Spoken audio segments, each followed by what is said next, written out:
اور اسی طریقے سے طبرانی وغیرہ کی روایت میں ہے تلقین کی ترغیب دی گئی ہے.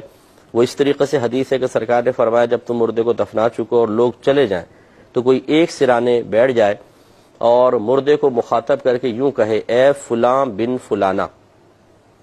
تو صحابہ نے پوچھا رسول اللہ اگر اس کی والدہ کا نام یاد نہ ہو معلوم نہ ہو تو فرمایا پھر بی بی حوا کی طرف نسبت کر دو.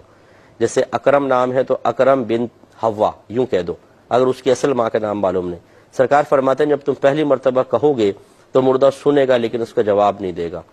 پھر تھوڑی دیر بعد دوبارہ کہو تو مردہ اٹھ کر بیٹھ جائے گا. پھر جب تیسری مرتبہ کہو گے تو وہ کہے گا کہ اللہ تعالیٰ تم پر رحم فرمائے مجھے کچھ نصیحت کو تلقین کرو.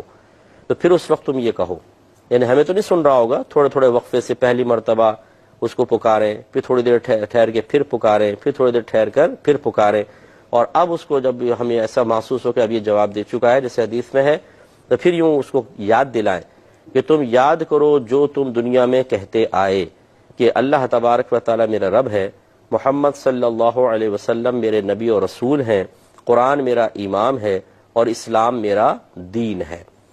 یہ چار چیزیں یاد دلانی ہیں. سرکار فرماتے ہیں جب تم اس طرح کر لو گے تو منکر نکیر جب قبر میں آئیں گے تو وہ آ کر کہیں گے کہ ہم اس شخص سے کیا سوال کریں جس کو اس کی حجت اور دلیل پہلے ہی سکھا دی گئی ہو, اور وہ پھر بغیر سوال کیے لوٹ جائیں گے.